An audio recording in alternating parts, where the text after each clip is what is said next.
네, 여러분 안녕하세요. 김민성 전문가입니다. 요새 들어서 두산에 대한 사업 계열에 대한 지배구조 재편 얘기가 나오기 시작을 하면서 많은 투자자분들이 이게 무슨 소린가, 이게 어떻게 진행이 된다는 거지, 여기에 대해서 헷갈리시는 분들이 분명히 계실 거예요. 그래서 여기 대해서 좀 흐지부지하게 설명을 하시는 분들도 굉장히 많고, 우리가 주주 입장에서 지금 어떤 거를 좀 봐야 되는지, 그리고 지금 어떠한 상황이 있는 건지, 그리고 우리가 어떠한 포인트에 좀 집중을 하면서 정보들을 팔로우 해야 되는지를 좀 간단하게 설명을 드리도록 하겠습니다. 일단은 간단하게 설명을 드리면요, 이제 두산 밥켓을 두산 로보틱스에다가 집어넣는다고 합니다. 그리고 두산 밥켓은 자진상패를 진행을 하고, 여기 있는 지분을 모두 두산 로보틱스가 100% 보유를 하면서 두산 로보틱스의 자회사가 된다라고 기억을 하시면 되겠습니다.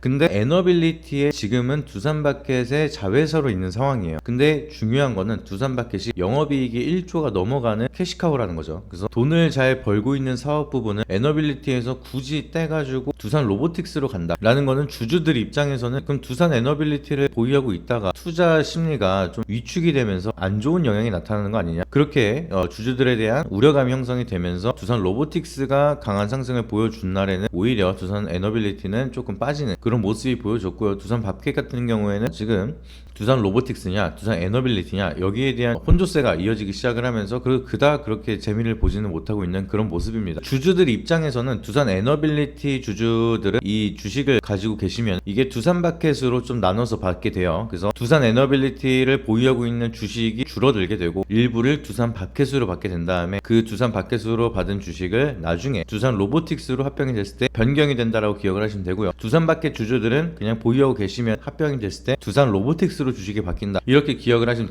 되겠습니다. 그래서 지금 주주분들은 내가 두산 에너빌리티 주주다라고 하면은 두산 밥켓으로 갔다가 두산 로보틱스로, 그래서 내가 가지고 있는 두산 에너빌리티 주식이 조금 줄어들고 다른 주식으로 받게 된다라는 걸 기억을 하시면 되겠고요. 두산 밥켓 주주분들은 내가 보유하고 있는 주식이 두산 로보틱스로 바뀐다라고 보시면 되겠고, 두산 로보틱스 주주분들은 그냥 바뀌는 거 없이 계속해서 유지가 된다라고 기억을 하시면 되겠습니다. 근데 요 타이밍에 지금 두산이 갑작스럽게 지배구조 개편이 되는 이유에 대해서 간단하게 설명을 드리면은, 두산 로보틱스가 주가가 좀 11만원 이상 상승을 하고 시가총액이 좀 많이 올라간다라고 하면은 MSCI에 편입이 가능한 상황이 됩니다. 그래서 제가 봤을 때 지금 흐름이면 좀 8월에는 어려울 수도 있겠지만, 그래도 이 추세가 이어진다라고 하면은 10월에 MSCI 편입이 가능하지 않을까, 좀 이렇게 증권가 일각에서도 바라보고 있는 시선이 있는 상황이고요. 그리고 두산 에너빌리티 같은 경우에는 체코 수주가 있죠. 체코 수주에 대한 좀 긍정적인 기대감에 어느 정도 확신을 하기 때문에 자신감을 표출하는 거 아닌가, 좀 이렇게 생각을 하고 있습니다. 왜냐면은 우리가 좀 중요한 게, 지금 사업 구조 개편을 하겠다고 해서 무조건 되는 건 아니에요. 주주분들이 어떻게 이제 진행을 하느냐, 합병을 반대 청구, 매수 청구권을 진행을 하느냐, 아니면 합병을 동의하느냐, 여기에 따라서 이제 주가가 갈리게 될 텐데, 두산 로보틱스 같은 경우에는 이번에 사업구조 개편이 돼야지만 MSCI에 편입할 수 있도록 주가가 강하게 상승을 할 수가 있을 거고요. 두산 에너빌리티 같은 경우에는 체코 수주가 좀 확실하게 결과가 나오고 긍정적으로 방향성이 만들어져야지만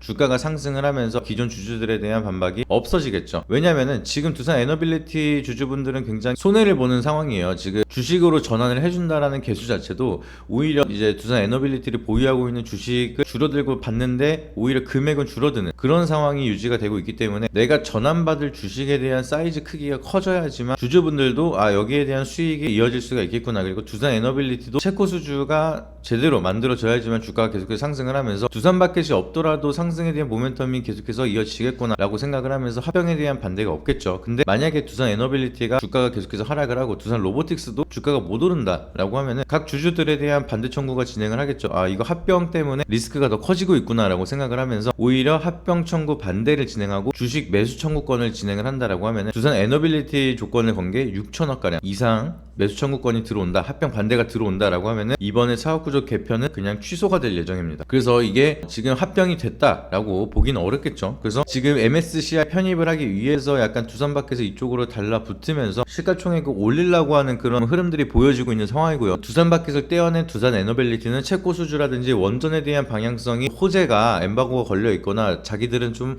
될 거라고 확신을 하고 있기 때문에 이런 흐름들을 보여준 거다라고 좀 생각을 하고 있는데, 뭐 결과는 봐야겠죠. 근데 체코 수주가 잘 돼서 주가가 계속해서 상승을 한다라고 하면은 두산 에너빌리티 주주분들은 이것도 상승을 하고 합병 청구를 통해서 내가 받을 주식도 주가가 올라가면 좋으니까 합병 청구에 대한 반대를 하지 않겠지만, 만약에 이 체코 수주도 안 좋아졌다라고 해서 주가가 떨어졌다라고 하면은 매수 청구권이 2890원입니다. 그러면은 이 주주분들은 주식을 이제 내가 주식이 한 19,000원까지 떨어졌어. 그러면 결국에는 이걸로 합병 청구를 반대해서 주식 매수 청구권을 할 수밖에 없는 상황이에요. 그래야 이제 기대 수익률이 높으니까 탈출할 수가 있으니까. 그러면은 당연히 합병 청구 반대를 하는 사람들이 늘어나기 시작을 하고 그 규모가 6천억이 넘어간다라고 하면은 두산 로보틱스도 마찬가지로 꺾일 수밖에 없겠죠. 거기는 기대감 때문에 올라간 거기 때문에. 그래서 지금 합병에 대한 결과는 결국에는 두산 에너빌리티가 어떠한 결과를 가져오는지, 어떤 주가에 대한 방향성을 만드는지에 따라서 주주들에 대한 선택이 바뀔 거다, 이렇게 기억을 하시면 되겠고요. 그리고 두산 에너빌리티에 대한 주가는 결국에는 지금 체코 수주 이번 주죠.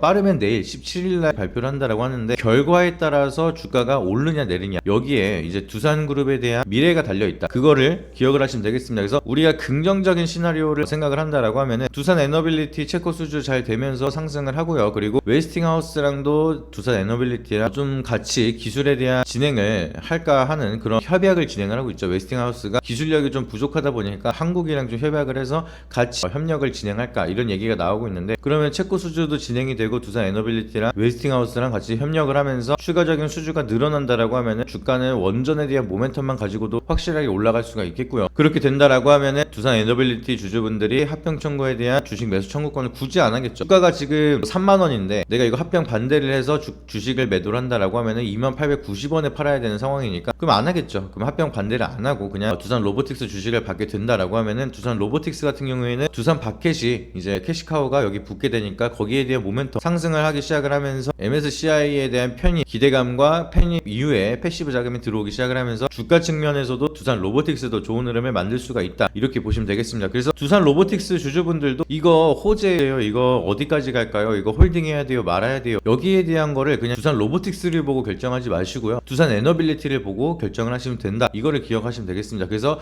지금 두산 에너빌리티 주주분들도 그렇고 두산 로보틱스 주주분들도 그렇고 결국에는 두산 바켓 주주분들도 그렇고 두산 에너빌리티를 주목을 하셔야 이 합병에 대한 결과가 갈릴 것이다, 이거를 기억을 하시면 되겠습니다. 그래서 어렵게 생각하지 마시고요, 그냥 모든 힌트가 두산 에너빌리티에 대한 주가 방향성에 따라서 달려있다, 그렇게 기억을 하시면 되겠습니다. 합병 진행 예정이 9월 15일인가 그렇죠. 근데 MSCI 편입이 이제 기준이 12일 8월 12일 이때 결과가 나오기 때문에 그 전에 미리 올라가지는 않을 것 같습니다. 왜냐면은 합병이 되냐 마냐에 대한 리스크가 계속해서 유지가 되고 있기 때문에 제가 봤을 때는 10월에 진행이 되는 MSCI 편입을 좀 기대를 해봐야 될 것 같고, 일단은 두산 에너빌리티 체코 수주라든지 원자력 발전에 대한 흐름들이 어떻게 만들어질지, 두산그룹이 이번에 체코 수주에 대한 힌트를 준 건지 아니면 막연한 근자감으로 진행을 한 건지를 좀 지켜봐야겠죠. 그래서 제가 봤을 때는 금액적인 메리트도 있고 해서 한국에 대한 원전 수주 계약 체결 가능성을 높게 보고 있긴 합니다. 그래서 두산도 마찬가지로 이거는 한국형 원전이 좀 승리할 가능성이 높다라고 생각을 하고 좀 이렇게 근거 있는 자신감을 표출했을 거라고 생각을 하고 있기 때문에 나쁜 흐름이 나타나지 않을 거라고 예상을 하고 있습니다. 하지만 어떠한 변수가 나타날지는 조금 더 지켜봐야 되기 때문에 그런 부분들을 참고하시면서, 그래도 두산 에너빌리티, 두산 로보틱스, 두산 바켓 주주분들은 결국에는 어떻게 이 합병이 되냐 마냐에 따라서 주가가 갈릴 거잖아요. 그리고 두산 에너빌리티는 결국에는 체코 수주라든지 원자력 발전 산업에 대한 모멘텀이 어떻게 될 건지에 따라서 주가가 갈릴 거니까 그 부분을 참고하셔가지고 대응을 한다라고 하면은 남들보다는 좀 빠르게 움직일 수 있을 거라고 생각을 하고 있으니까 너무 막 어떻게 해야 될지 갈팡질팡하지 마시고 명확하게 두산 에너빌리티 지켜보시면서 어떠한 방향성 만들어갈 건지 요것만 좀 주목을 하시면 어렵지 않게 대응할 수 있을 거라고 말씀을 드리도록 하겠습니다. 오늘은 두산그룹 계열사들이